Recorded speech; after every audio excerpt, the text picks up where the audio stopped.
Hello, welcome to my English class. जो लोग NIOS से 12th का इंग्लिश का एग्ज़ाम देने जा रहे हैं, ये वीडियो उनके लिए बहुत इम्पॉर्टेंट है और बहुत यूज़फुल है।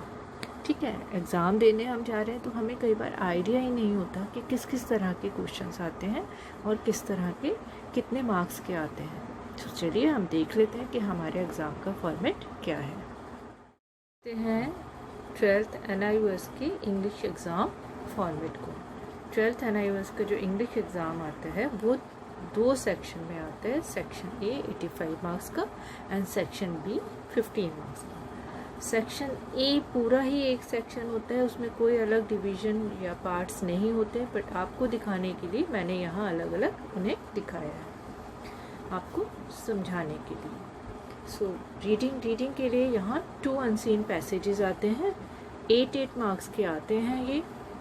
ठीक है, सो 16 मार्क्स के ये 2 अनसीन पैसेजेस आते हैं, जिसकी अच्छी प्रैक्टिस आपको करनी चाहिए। रीडिंग की सिनोनिम वर्ड मीनिंग आपको आनी चाहिए।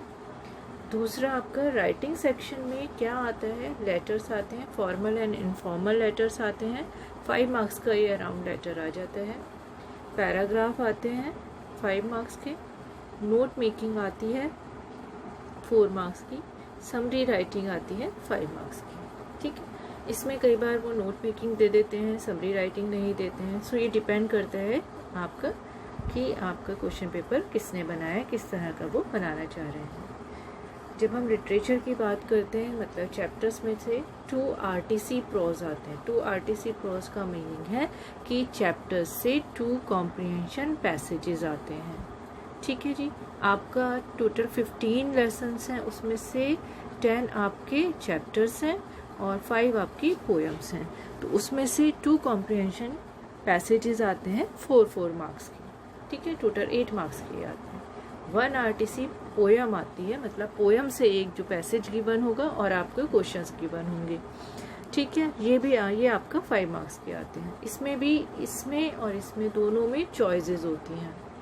उसके बाद 3 क्वेश्चंस आते हैं, शॉर्ट क्वेश्चंस 2 मार्क्स के आते हैं, ये चैप्टर से, पोएम से नहीं आते। और एक लॉन्ग क्वेश्चन होता है आपका, ठीक है, 6 मार्क्स का।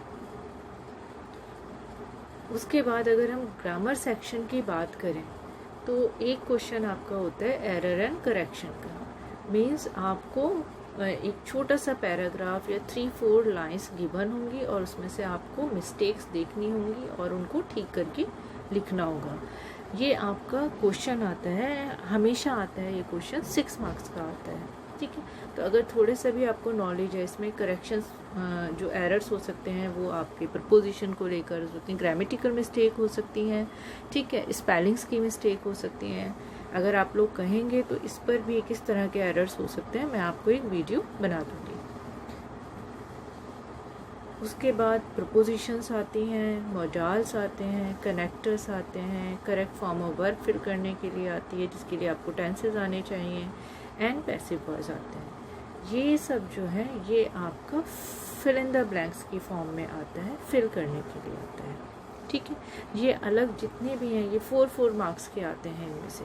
लेकिन इनमें से कई बार ये ऐसे प्रपोजिशन ये मॉडल्स में से एक दे देते हैं।